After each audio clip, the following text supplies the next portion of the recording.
दिनै 47थि राभा दिवस हादरनाङै फालिदों राभा दिवस परबतजरा जिल्ला बिपिएफआबो फालिदों 47थि राभा दिवस कक्राझार जिल्ला परबतजरा महकुमानि सिङाव थानाय काजिगाव कमिउनिटि नब्लाङाव दिनै सानसेनि गाब गोनां हाबाफारिजों फालियो राभा दिवस कलागुरु बिष्णु प्रसाद राभानि थैनाय सान फालिनायाव गाहाय आलासि महरै बाहागो लायो बिटिसिनि नोगोर जौगाखां बिफाननि मावफुं सोद्रोमा मुनमुन ब्रह्म बिथाङा आरो बे हाबाफारियावनो बाहागो लाबावो एमसिएलए नन्दलाल मगर आरो मिरु आइजो बिपिएफनि नेहाथारि जयमती ब्रह्मगिरिजों लोगोसे दोलोनि गोबां दैदेनगिरि मावथि बिथांमोनाबो बाहागो लायो।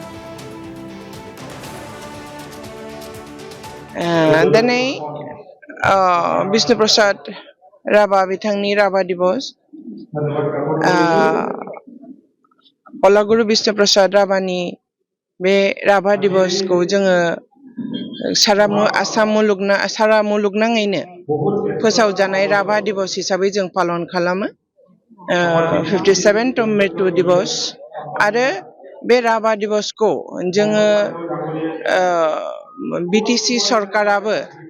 तथा बिपिएफ दोलोआबो जोङो गावनि गाव पलिटिकेल डिस्ट्रिक्टआव जोङो पालन खालामनायनि थाखाय जोङो बिथोन मोनदों जावा केबा बोसोरनिफ्रायनो जोङो बेबादियैनो जोङो प्रत्येकटा जाति धर्म बिसेस करि जोङो गिदिर गिदिर जिबन जोंनि माहारिफोरनि नामाव जोङो जि सरकारि भाबे जोङो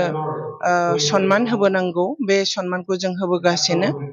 थिग बेबादिनो दिनै कलागुरु बिष्णु प्रसाद राभानि जोङो बे तिथिखौ मानिनानै जोङो दल हिसाबै जों मानिदों आरो जोबोद गोग्गाथाव मोनदों बिथांनि आदर्श आरो बिथांनि लामाजों जोङो माबानानै इन्सपायार जानानै जाहाथे फैगौ दिनाव रायजोनि सेबानि जिखुनु बिथांनि धरन आरो बिथांनि माबाखौ जों जेन' फोसावलांनो हायो।